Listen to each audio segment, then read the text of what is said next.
What should game companies do to solve piracy? The goal of this video is to come up with some suggestions to solve piracy without hurting emulation. As I have explained previously, one of the current ways that companies such as Nintendo are going after pirates is by going after emulators. I explained that while you can use emulators to pirate, you can also use them legally.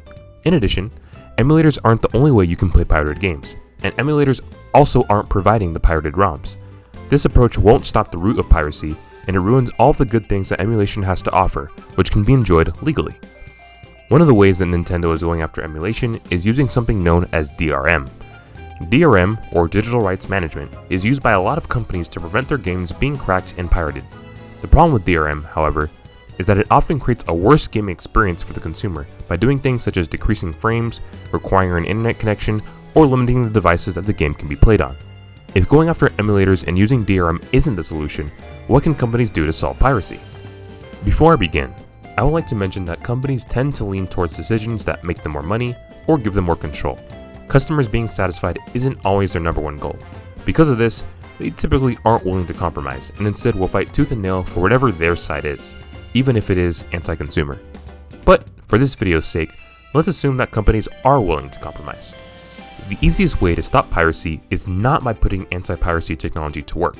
It's by giving those people a service that's better than what they're receiving from the pirates. Gabe Newell. We are at the point where many pirated games run better than the actual real product. This should never be the case. Yet, due to the many issues that DRM causes, even if you purchase the game legally, there is still incentive to download a cracked version with the DRM removed. As I mentioned earlier, in many games, DRM implementation has removed frames, limited the amount of devices the game can be played on, and forced players to connect to the internet when the game doesn't require it.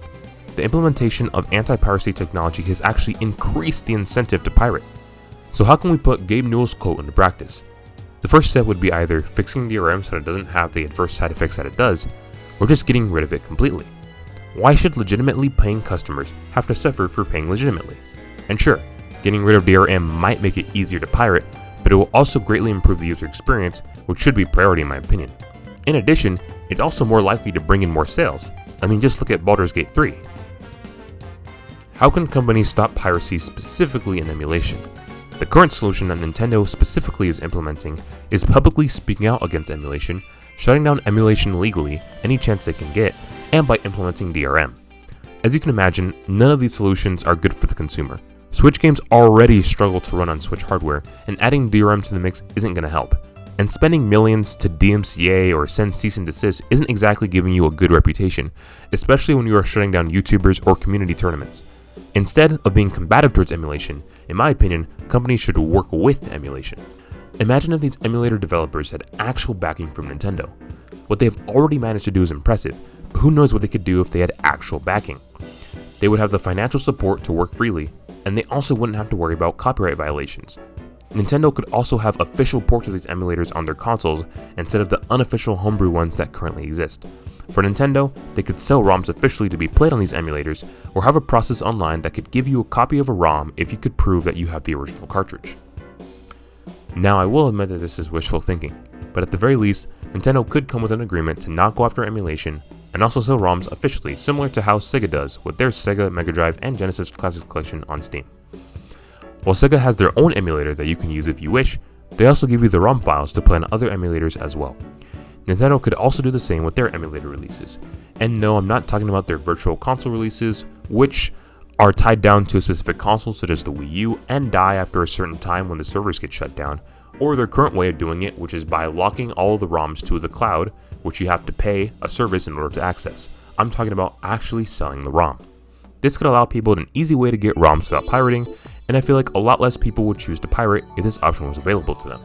As it stands, the majority of games are no longer officially available, so doing this would increase the amount of games that you could buy legally and hopefully reduce the amount of pirates out there.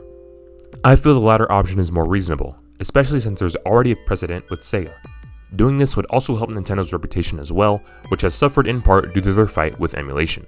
At the end of the day, a company's main goals are growth and profit, and companies will do whatever they can legally to achieve these goals, even if it means stepping over their customers.